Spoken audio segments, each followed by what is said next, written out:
Good morning everyone. This is Sarfraz sir. Today we will discuss about lesson number 3 of class 9th types of softwares. In previous chapter lesson number 1 and 2 we have already discussed now in which we have discussed about the computer hardware. In this chapter we will discuss about the software. Have you ever wondered how does hardware know what task is to require to do? यानी ये hardware decide करता है, instructions देता है कि किस तरह का इंस्ट्रक्शंस को देना है, ठीक है. And that instructions is done with the help of software. A computer is a machine which does not possess any intelligence. It follows the instructions given by the user, means we give the instructions to the computer with the help of input devices. A computer without instruction is just like a car without driver. If nobody is giving instructions, computer will not work on its own. So softwares are very important. It is the soul of the computer. A set of instructions which perform a specific task is called a program. Set of instructions. It means step by step instructions to the computer that what it has to do. The collection of computer programs that provide instructions to a computer like uh, running any task, right? Like opening any type of software.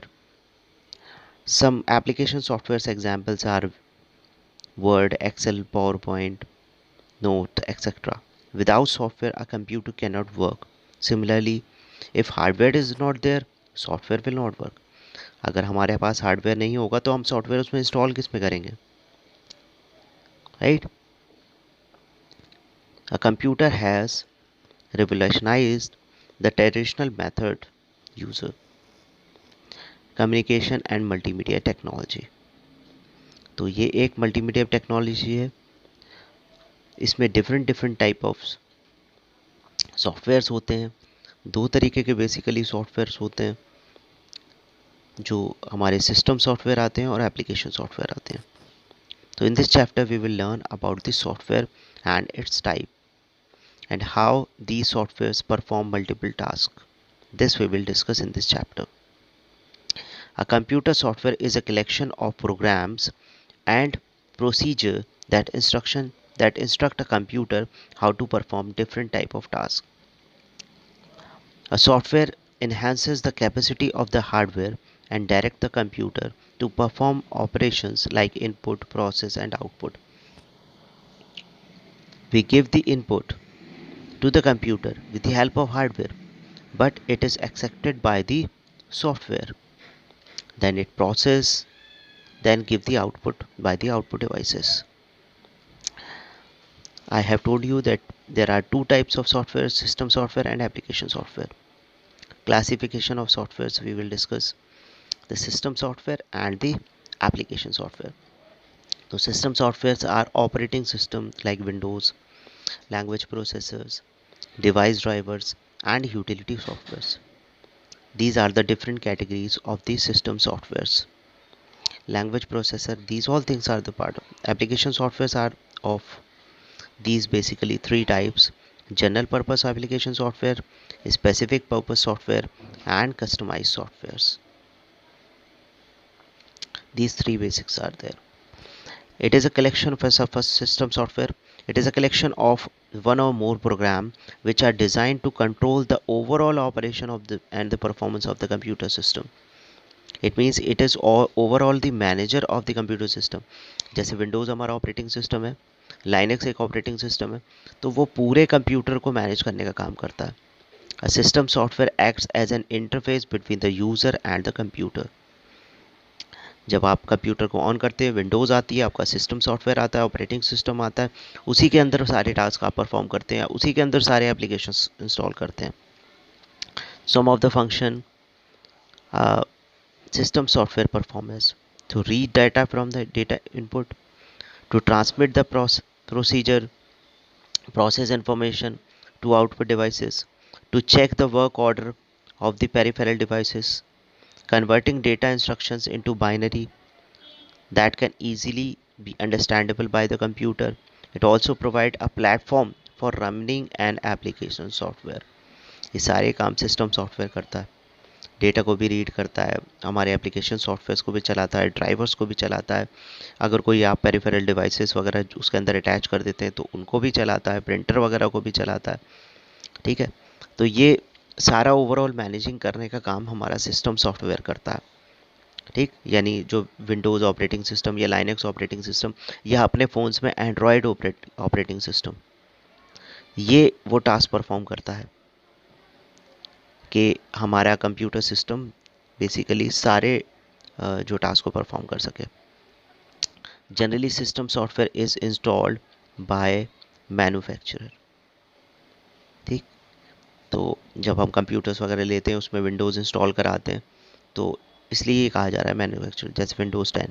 A system software can be classified into following categories: operating system, language processor, device drivers, utility software. I have told you. तो operating system तो हमने बात कर ली। Language processor क्या काम करता है? Language को ट्रांसलेट करने का काम करता है, यानी कंप्यूटर को अंडरस्टैंडेबल बनाने का काम करता है। Computer being a machine can not do anything on its own. अपने आप तो कोई काम नहीं करेगा, उसके लिए हमें स्पेसिफिक इंस्ट्रक्शंस को देना पड़ेगा, यानी चाहे हम कीबोर्ड के थ्रू दें या माउस के थ्रू दें, जॉयस्टिक के थ्रू दें, टच स्क्रीन के थ्रू दें। ठीक, और लैंग्वेज प्रोसेसर क्या करेगा? उसे कन्वर्ट करेगा मशीन लेवल लैंग्वेज में, जो कि बाइनरी होती है, तो वो बाइनरी फॉर्म में उसको कन्वर्ट करने का काम करेगा। राइट, तो ये बेसिकली ये टास्क जो है वो परफॉर्म किया जाता है लैंग्वेज प्रोसेसर के through. It means that the user can not communicate with the computer directly, thus we require an interface between the user and the hardware, all computer resources। ठीक, तो खुद तो काम करेगा नहीं, वो खुद तो कम्युनिकेशन करेगा नहीं, तो यूज़र को क्या चाहिए? एक हार्डवेयर भी चाहिए जिससे वो इंस्ट्रक्शंस को दे सकें। एक हार्डवेयर ये चाहिए कि वो प्रोसेस कर सके। एक हार्डवेयर ये चाहिए कि वो अपने रिजल्ट्स को दे सके। ऑपरेटिंग सिस्टम क्या करेगा? ये एक इंटरफेस का काम करेगा। ठीक है, जैसा कि मैंने अभी बताया कि बिना किसी इंटरफेस के आप कैसे कंप्यूटर से कम्युनिकेट करेंगे। आपके मोबाइल में एंड्रॉयड ऑपरेटिंग सिस्टम होता है जिसके अंदर आप देखते हैं कि सारे एप्लीकेशंस, ऐप्स आपके लोड होते हैं, और उन ऐप्स को आप अपने जो भी आपके वर्क होते हैं उनके अकॉर्डिंग उनको कर लेते हैं। जैसे जूम आप करते हैं तो ऑनलाइन मीटिंग के लिए करते हैं, आप वर्ड करते हैं तो आप टाइपिंग के लिए उसको करते हैं। ठीक, इसी तरह से डिफरेंट सॉफ्टवेयर्स होते हैं, ऐप्स होते हैं, जैसे कि आपने वेयर इज़ माई ट्रेन किया तो उसके अकॉर्डिंग होता है। ठीक है, तो ये सब आप करते हैं। ऑपरेटिंग सिस्टम जो है वो एक प्रिंसिपल रिस्पॉन्सिबिलिटी रखता है, ठीक है, जिससे वो सारी चीज़ों को मैनेज करने का काम कर सके। उसके अंदर हम एंटीवायरस वगैरह लोड कर लेते हैं जिससे उसमें कोई किसी तरीके की एरर ना आए। ठीक, तो ये ओवरऑल मैनेजर एक ऐसा घर बना होता है जिसमें अलग अलग ब्लॉक्स में चीज़ें सेव रहती हैं। In the same way a number of services are provided by an operating system. हर ऑपरेटिंग सिस्टम के लिए कुछ सर्विसेज होती हैं। जैसे माइक्रोसॉफ्ट का ऑपरेटिंग सिस्टम है तो माइक्रोसॉफ्ट के बहुत सारे प्रोडक्ट्स उसके अंदर चलेंगे, एज वेल एज जो भी वो जो उसके लिए कंपैटिबल होंगे वो उसके अंदर रन करेंगे। ऐसे दूसरा लाइनक्स ऑपरेटिंग सिस्टम है, उसके अंदर जो उसके लिए कंपैटिबल होंगे वो उसके लिए चलेंगे। ठीक, तो अलग अलग सिस्टम्स के लिए अलग अलग जो ऑपरेटिंग सिस्टम्स होंगे वो होंगे। ठीक, अब बेसिकली ऑपरेटिंग सिस्टम्स को हम दो तरीके से कैटेगराइज कर सकते हैं, CUI और GUI। पहला GUI है, ग्राफिकल यूज़र इंटरफेस। तो ग्राफिकल यूज़र इंटरफेस का मतलब ये है कि जो हमने विंडोज़ वगैरह देखते हैं, अपनी विंडो 10 देखते हैं, 8 देखते हैं, 7 देखते हैं, उसमें ग्राफिकल इंटरफेस आता है। इसका मतलब ऑलरेडी बने हुए आइकन्स आते हैं, ग्राफिक्स होते हैं, एक ऐसा इंटरफेस होता है जिसमें आप क्लिक कर सकते हैं जिसमें चीज़ों को आप ब्राउज़ करके देख सकते हैं। इसमें ऑलरेडी बने हुए मेन्यूज़ आते हैं, उन पे क्लिक करके एक्शंस को परफॉर्म कर सकते हैं। ठीक है, तो ये एक इस तरह का इंटरफेस होता है जो GUI ऑपरेटिंग सिस्टम कहलाता है। विंडोज़ हमारा एक तरह का GUI ऑपरेटिंग सिस्टम है, हमारा एंड्रॉयड जो है वो GUI ऑपरेटिंग सिस्टम है। उसके बाद में दूसरा ऑपरेटिंग सिस्टम आता है CUI, character user interface. This type of operating system requires you to type command in order to interact with the system. तो डिस्क ऑपरेटिंग सिस्टम इसका एक एग्जांपल है, जो कि एक ओल्ड टाइप का ऑपरेटिंग सिस्टम है डेवलप्ड बाय माइक्रोसॉफ्ट। इसमें कोई माउस वगैरह काम नहीं करता, किसी तरह का इंटरफेस दिखाई नहीं देता आपको। आपको बस एक ब्लैक स्क्रीन दिखाई देती है जिसके ऊपर वाइट कलर का टेक्स्ट आ रहा होता है। आपको जो भी टास्क परफॉर्म करना होता है इसमें आपको लिख कर देना होता है। उसके बाद में देखो, माइक्रोसॉफ्ट डॉज जो है वो एक एग्जांपल यहाँ पर CUI का दे रखा है। इसी तरह का इससे एक यूनिक्स ऑपरेटिंग सिस्टम होता है जो कि CUI का एग्जांपल है। इनमें कमांड्स देना पड़ती है हमें। अब क्या क्या फंक्शंस होते हैं ऑपरेटिंग सिस्टम के, इसके बारे में हम डिस्कस करेंगे। पहला है प्रोसेसर मैनेजमेंट, यानी कोई भी टास्क को परफॉर्म करने का काम प्रोसेस के थ्रू ये मैनेज करता है। N operating system manages the working of the processor by allotting various jobs to it. It also ensures that each process and application receive enough time by the processor to function properly. तो पहले तो processor के सारे कामों को ये देखता है, उनको टास्क परफॉर्म करने के लिए देता है। मेमोरी मैनेजमेंट को देता है। मेमोरी चाहे प्राइमरी मेमोरी हो चाहे सेकेंडरी मेमोरी हो, दोनों को मैनेज करने का ये काम करता है। तो मेमोरी मैनेजमेंट में कौन से प्लेसेस पर जो मेमोरी एलोकेट होगी, जहाँ पर आपका डेटा सेव होगा, इसको इंश्योर करने का काम ऑपरेटिंग सिस्टम करता है। डिवाइस मैनेजमेंट का काम करता है। जैसे आपने कोई प्रिंटर उसमें लोड किया, तो उसको डिटेक्ट करेगा और ये इंश्योर करेगा कि आपने उसमें सॉफ्टवेयर लोड किया है कि नहीं किया। ठीक। फाइल मैनेजमेंट का काम करेगा, यानी फाइल एलोकेशन करने का काम करेगा।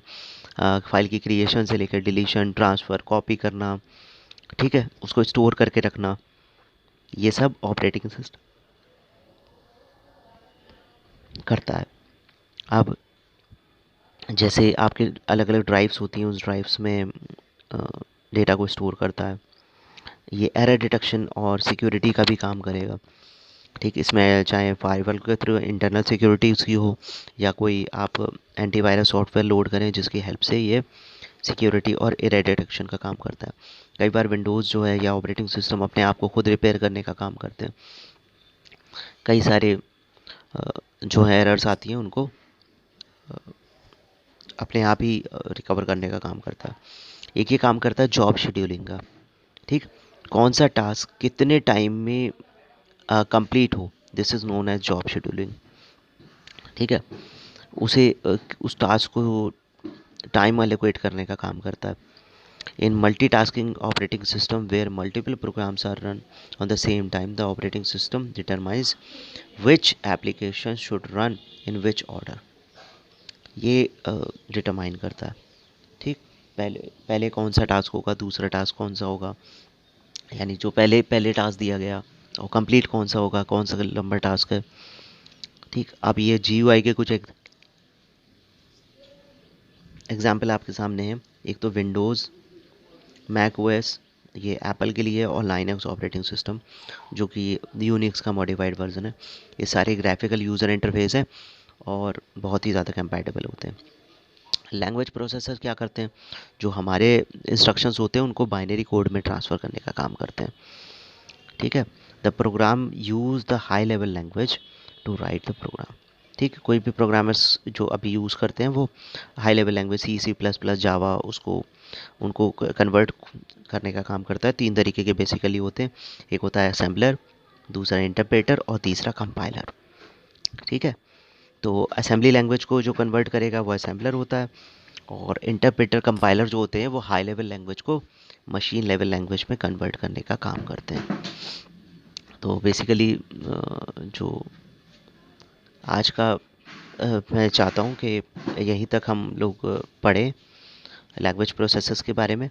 तो इसमें देखो देख रखा है कि असेंबली लैंग्वेज जो है वो लो लेवल लैंग्वेज को यानी सेकेंड जनरेशन ऑफ लैंग्वेज को निमोनिक कोड्स को कन्वर्ट करने का काम करता है। तो ये तीन तरह के लैंग्वेज प्रोसेसर्स होते हैं। बिना लैंग्वेज प्रोसेसर्स के जो कंप्यूटर को हमारे टास्क को समझाना जो है इम्पॉसिबल है। तो इसलिए लैंग्वेज प्रोसेसर्स इम्पॉर्टेंट है।